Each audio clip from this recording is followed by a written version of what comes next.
Hello, welcome back to our channel thoughts and vibes. നമ്മുടെ ചാനലിൽ ഇപ്പം ഒരു ഓണം സീരീസ് നടക്കുവാണ്. അപ്പോൾ ഇന്ന് ഓണം സീരീസിൻ്റെ നമ്മുടെ 12ാമത്തെ ദിവസമാണ്. 12ാമത്തെ ദിവസമായിട്ട് നമ്മൾ ഉണ്ടാക്കാൻ പോകുന്നത് അടിപൊളി ഒരു ക്യാരറ്റും ക്യാബേജും തോരനാണ്. നമ്മൾ ഓണം സീരീസ് പോലെ തന്നെ വിഷുവിനും ഇതുപോലൊരു സീരീസ് ചെയ്തിട്ടുണ്ടായിരുന്നേ. അതിനകത്തും ഒരുപാട് സദ്യക്കറികൾ ഞാൻ അപ്ലോഡ് ചെയ്തിട്ടുണ്ട്. അത് ഞാനൊരു പ്ലേലിസ്റ്റ് ആക്കി ഇട്ടിട്ടുണ്ട്. നമ്മുടെ ഡിസ്ക്രിപ്ഷൻ ബോക്സിൽ ഞാൻ അതിൻ്റെ ലിങ്ക് കൊടുത്തേക്കാം. അപ്പോൾ എല്ലാവരും അതും കൂടി ഒന്ന് കണ്ടു നോക്കണേ. വിഷു സീരീസിൽ നമ്മൾ ക്യാബേജ് മാത്രം ചേർത്തുള്ളൊരു തോരനായിരുന്നു ഉണ്ടാക്കിയിരുന്നത്. അപ്പോൾ അതിലൊരു കമൻറ്റ് കണ്ടു, ക്യാബേജ് തോരൻ്റെ ഒപ്പം കുറച്ച് ക്യാരറ്റും കൂടെ ചേർത്താൽ അടിപൊളി ടേസ്റ്റ് ആകുമെന്ന്. അപ്പോൾ നമുക്ക് ഈ ഓണത്തിന് തോരനായിട്ട് ക്യാബേജും ക്യാരറ്റും കൂടി വെച്ചാലോ? അപ്പോൾ വളരെ സിമ്പിളായിട്ട് അടിപൊളിയായിട്ടൊരു തോരൻ എങ്ങനെ ഉണ്ടാക്കുന്നതെന്ന് നോക്കാവേ. അതിന് വേണ്ടിയിട്ട് നമ്മളൊരു മീഡിയം സൈസ് ക്യാബേജും 2 ക്യാരറ്റും എടുത്തിട്ടുണ്ട്. പിന്നെ നമുക്ക് തേങ്ങയുടെ ഒരു കൂട്ട് തയ്യാറാക്കാനായിട്ട് ഒരു മുറി തേങ്ങായും പിന്നെ എരിവിനാവശ്യമുള്ള പച്ചമുളകും കുറച്ച് കഷ്ണം ഇഞ്ചിയും നമ്മൾ എടുത്തിട്ടുണ്ട് കേട്ടോ. പിന്നെ നമുക്കതിലേക്ക് വേണ്ടത് ചെറിയുള്ളിയാണ്. ചെറിയുള്ളി ഇല്ലെങ്കിൽ നമുക്ക് സവോളയാണെങ്കിലും യൂസ് ചെയ്യാം. ഇപ്പോൾ നമ്മൾ ക്യാരറ്റും ക്യാബേജും ചെറുതായിട്ട് അരിഞ്ഞെടുത്തിട്ടുണ്ട്. കൂടെ തന്നെ നമ്മൾ പച്ചമുളകും ചെറുതായിട്ട് കട്ട് ചെയ്തെടുത്തിട്ടുണ്ട്. ചോപ്പറിലിട്ടാൽ നമുക്ക് വേഗം ഇതുപോലെ കട്ടായി കിട്ടും, പക്ഷേ ഇത് കൈകൊണ്ട് അരിഞ്ഞതാണേ. അപ്പോൾ നമ്മുടെ വീഡിയോസ് ഇഷ്ടപ്പെട്ടാൽ എല്ലാവരും ഇപ്പം തന്നെ ഒന്ന് ലൈക്ക് ചെയ്യണേ. കൂടാതെ ഫ്രണ്ട്സിലേക്കും ഇതൊന്ന് ഷെയർ ചെയ്ത് കൊടുക്കണം കേട്ടോ. അപ്പോൾ ഇനി നമ്മൾ എടുക്കാൻ പോകുന്നത് ചെറുതായിട്ട് നമ്മൾ ഇഞ്ചിയും നമ്മുടെ ചുവന്നുള്ളിയും അരിഞ്ഞു വെച്ചിട്ടുണ്ട്. ചുവന്നുള്ളി ഇല്ലെങ്കിൽ നമുക്ക് കുറച്ച് മാത്രം സവോള ആഡ് ചെയ്ത് കൊടുക്കാൻ പറ്റുമേ. ഇനി നമുക്ക് തേങ്ങയുടെ കൂട്ട് തയ്യാറാക്കാവേ. അതിന് വേണ്ടിയിട്ട് നമ്മളിപ്പോൾ കാണിച്ച ഇൻഗ്രീഡിയൻസ് എല്ലാം, അതായത് തേങ്ങ, ചെറിയുള്ളിയും പച്ചമുളകും കറിവേപ്പിലയും മഞ്ഞൾപ്പൊടിയും എല്ലാം കൂടി നന്നായിട്ട് കൈ കൊണ്ട് നമ്മൾ തിരുമ്മിയെടുക്കണേ. ക്യാബേജ് തോരനാവുമ്പോൾ നമ്മൾ അരച്ചെടുക്കേണ്ട ആവശ്യമില്ല.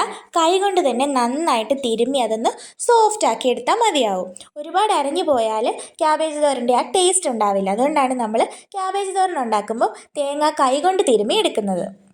അപ്പോൾ നമ്മൾ എല്ലാ ഇൻഗ്രീഡിയൻസും ഇതിനകത്തേക്ക് ചേർക്കുവാണ്. തേങ്ങയുടെ കൂടെ തന്നെ പച്ചമുളകും ഇഞ്ചിയും ചെറിയുള്ളിയും പിന്നെ കറിവേപ്പിലയും മഞ്ഞൾപ്പൊടിയും എല്ലാം കൂടി ഇട്ട് കൈ കൊണ്ട് നല്ല സോഫ്റ്റ് ആകുന്ന രീതിയിൽ നമ്മൾ തിരുമ്മിയെടുത്തിട്ടുണ്ട്. അപ്പോൾ നമ്മുടെ തേങ്ങയുടെ കൂട്ട് ഇവിടെ റെഡി ആയിട്ടുണ്ട്. ഇനി നമുക്ക് നമ്മുടെ ക്യാബേജും ക്യാരറ്റും കൂടി കുക്ക് ചെയ്തെടുക്കണം. അപ്പം വിഷു സീരീസിൽ ഞാൻ ക്യാബേജ് തോരൻ വെച്ചപ്പം ക്യാബേജിൻ്റെ ആ ഒരു റോ സ്മെല്ല് പോകാനായിട്ടൊരു ടിപ്പ് പറഞ്ഞിട്ടുണ്ട്. അപ്പോൾ ആ വീഡിയോ കണ്ടിട്ടില്ലാത്തവർ എല്ലാവരും ഒന്ന് പോയി കണ്ടു നോക്കണം കേട്ടോ. ആ ടിപ്പ് നിങ്ങൾക്ക് എന്തായാലും യൂസ്ഫുൾ ആവും. അപ്പോൾ ഇപ്പം നമ്മളൊരു കടായി അടുപ്പത്ത് വെച്ചിട്ടുണ്ട്. അതൊന്ന് ചൂടായി വരുമ്പോൾ നമ്മൾ അതിലേക്ക് ആവശ്യത്തിന് ഓയിൽ ഒഴിച്ച് കൊടുക്കുന്നുണ്ട്. ഓയിലൊന്ന് ചൂടാകുമ്പോൾ നമ്മൾ അതിലേക്ക് 1 ടീസ്പൂണോളം കടുക് ആഡ് ചെയ്ത് കൊടുക്കുന്നുണ്ട്. അതൊന്ന് പൊട്ടി വരുമ്പം അതിലേക്ക് നമ്മൾ 1 തണ്ട് കറിവേപ്പില ചേർത്ത് കൊടുക്കുന്നുണ്ട്. അതും കൂടി ഒന്ന് മൂത്ത് വരുമ്പോൾ നമ്മൾ അതിലേക്ക് അരിഞ്ഞു വെച്ചിരിക്കുന്ന നമ്മുടെ ക്യാരറ്റും ക്യാബേജും കൂടി ചേർത്ത് കൊടുക്കാവേ. അതും കൂടി ചേർത്ത് അല്പം ഉപ്പും ചേർത്ത് നന്നായിട്ട് നമുക്കൊന്ന് അടച്ച് വെച്ച് കുക്ക് ചെയ്തെടുക്കണം. അപ്പം നമ്മുടെ ഓണം സീരീസ് നിങ്ങൾക്ക് ഇഷ്ടപ്പെടുന്നുണ്ടോ, നിങ്ങൾക്ക് യൂസ്ഫുൾ ആണോ എന്നൊക്കെ ഒന്ന് താഴെ കമൻറ്റ് ചെയ്യാൻ മറക്കല്ലേ. കൂടാതെ ഈ വീഡിയോ നിങ്ങൾ എല്ലാവരും ഇപ്പം തന്നെ ഒന്ന് ലൈക്ക് ചെയ്തേക്ക്. ഓണം വരെ നമ്മുടെ ചാനലിൽ ഓണം റിലേറ്റഡ് റെസിപ്പീസൊക്കെ അപ്ലോഡ് ചെയ്തേ. അതുകൊണ്ട് എല്ലാവരും ഇപ്പം തന്നെ നമ്മുടെ ചാനലൊന്ന് സബ്സ്ക്രൈബ് ചെയ്യണേ. ഇപ്പോൾ നമ്മുടെ ക്യാബേജൊക്കെ നന്നായിട്ട് ഉപ്പ് ചേർത്ത് ഇളക്കി മിക്സ് ചെയ്തിട്ട് നമുക്കൊരു 3 മിനിറ്റോളം നമുക്ക് കുക്ക് ചെയ്തെടുക്കാവേ. 3 മിനിറ്റിന് ശേഷം നമ്മളത് ഓപ്പൺ ചെയ്തിട്ട് ഒന്ന് മിക്സ് ചെയ്ത് കൊടുത്തതിന് ശേഷം നമ്മൾ നേരത്തെ തിരുമ്മി തയ്യാറാക്കി വെച്ച ആ തേങ്ങയുടെ കൂട്ട് നമുക്ക് അതിലേക്ക് ആഡ് ചെയ്ത് കൊടുക്കാവേ. നമ്മുടെ തേങ്ങയുടെ കൂട്ടെല്ലാം നമ്മൾ അതിലേക്ക് ആഡ് ചെയ്ത് കൊടുത്തിട്ട് നമ്മളിപ്പോൾ അത് മിക്സ് ചെയ്യുന്നില്ല കേട്ടോ. ഇനി നടുക്ക് കുറച്ച് സ്പേസ് ഉണ്ടാക്കിയിട്ട് അല്പം പച്ച ഉലുവ നമ്മൾ അതിലേക്ക് ആഡ് ചെയ്ത് കൊടുക്കുന്നുണ്ട്. വളരെ കുറച്ച് മാത്രം മതിയാവും. 1 ടീസ്പൂണോളം പച്ച ഉലുവയാണ് നമ്മളിപ്പോൾ ഇവിടെ ആഡ് ചെയ്ത് കൊടുക്കുന്നത്. ഒരുപാടായാലും നമ്മുടെ കറിക്ക് ഒരു കയ്പ്പ് വരാനായിട്ട് ചാൻസ് ഉണ്ട്. അതുകൊണ്ട് കൂടാതെ 1 ടീസ്പൂണോളം മാത്രം ഉലുവ ഇടാനായിട്ട് എല്ലാവരും ഒന്ന് ശ്രദ്ധിക്കണേ. ഇനി നമ്മളത് മിക്സ് ചെയ്യുന്നില്ല, ജസ്റ്റ് അതൊന്ന് കവർ ചെയ്ത് വെച്ചിട്ട് വീണ്ടും നമുക്ക് അടച്ച് വെച്ചൊന്ന് കുക്ക് ചെയ്തെടുക്കാവേ. ഇനി ഒരു 5 മിനിറ്റും കൂടി നമുക്ക് ക്യാബേജിനും ക്യാരറ്റിനും വേവ് വരുന്നുള്ളൂ. 5 മിനിറ്റോളം നമുക്ക് അടച്ച് വെച്ചൊന്ന് കുക്ക് ചെയ്തെടുക്കാവേ. ഇപ്പോൾ നമ്മൾ ഇടയ്ക്കൊന്ന് തുറന്ന് ഇളക്കി കൊടുക്കുന്നുണ്ട് നല്ല രീതിയിൽ. ഇനിയാണ് നമ്മുടെ ക്യാബേജും ക്യാരറ്റും നമ്മുടെ തേങ്ങയുടെ മിക്സും എല്ലാം ഒന്ന് ഇളക്കി കൊടുക്കുന്നത്. ഇട്ട ഉടനെ നമ്മൾ മിക്സ് ഇളക്കി കൊടുക്കുന്നില്ല കേട്ടോ. ചെറുതായിട്ടൊന്ന് ആവി കയറിയതിന് ശേഷമാണ് നമ്മൾ തേങ്ങയുടെ കൂട്ടും ക്യാബേജും ക്യാരറ്റും കൂടി ഒന്ന് മിക്സ് ചെയ്ത് കൊടുക്കുന്നത്. ഇനി നമുക്ക് കുറച്ച് സമയം കൂടി നമുക്ക് അടച്ച് വെച്ചൊന്ന് കുക്ക് ചെയ്തെടുക്കാവേ.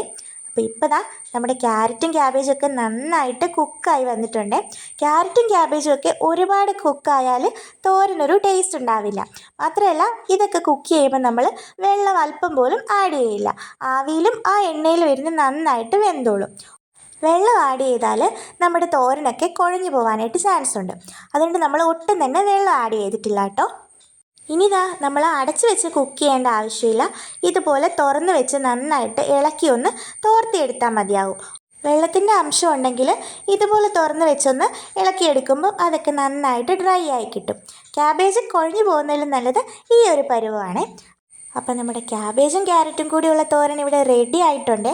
അപ്പം ഞാൻ പറഞ്ഞ പോലെ തന്നെ ക്യാബേജ് തോരൻ ഉണ്ടാക്കുമ്പോൾ റോ സ്മെല്ല് മാറാനുള്ള ടിപ്പ് നമ്മുടെ വിഷു സീരീസിലെ പ്ലേലിസ്റ്റിനകത്ത് ക്യാബേജ് തോരൻ്റെ വീഡിയോയിൽ കിടപ്പുണ്ട്.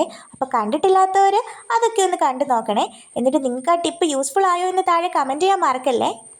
കൂടാതെ നമ്മുടെ ഈ വീഡിയോ ലൈക്ക് ചെയ്യാനും നിങ്ങളുടെ ഫ്രണ്ട്സിലേക്ക് ഇതൊക്കെ ഒന്ന് ഷെയർ ചെയ്യാനും നമ്മുടെ ചാനൽ ഒന്ന് സബ്സ്ക്രൈബ് ചെയ്ത് സപ്പോർട്ട് ചെയ്യാനും ആരും മറക്കല്ലേ. ഓണത്തിന് പറ്റിയ ഒരുപാട് കറികൾ നമ്മൾ ഇനിയും അപ്ലോഡ് ചെയ്യുന്നതായിരിക്കും. അപ്പോൾ എല്ലാവരും ഇപ്പം തന്നെ മറക്കാതെ ഒന്ന് സബ്സ്ക്രൈബ് ചെയ്യണേ. കൂടാതെ ഈ ഓണത്തിന് നിങ്ങൾക്ക് കുറച്ച് വെറൈറ്റി ആയിട്ട് അച്ചാറുകളൊക്കെ ട്രൈ ചെയ്യണമെന്നുണ്ടെങ്കിൽ നമ്മുടെ ചാനലിൽ ഒരുപാട് വെറൈറ്റി അച്ചാറുകളുടെ റെസിപ്പി ഞാൻ അപ്ലോഡ് ചെയ്തിട്ടുണ്ട്. അതും ഞാനൊരു പ്ലേലിസ്റ്റ് ആക്കി നമ്മുടെ ചാനലിൽ ഇട്ടിട്ടുണ്ട്. ഈ വീഡിയോയുടെ ഡിസ്ക്രിപ്ഷൻ ബോക്സിലും ഞാൻ അതിൻ്റെ ലിങ്ക് കൊടുത്തേക്കാവേ. താല്പര്യമുള്ളവരൊക്കെ അതൊന്ന് കണ്ടു നോക്കണേ. അതിനകത്ത് ഞാൻ ഒരുപാട് വെറൈറ്റി അച്ചാറുകൾ അപ്ലോഡ് ചെയ്തിട്ടുണ്ട്. അപ്പം നമ്മുടെ ചാനൽ എല്ലാവരും മറക്കാതെ സബ്സ്ക്രൈബ് ചെയ്യണേ.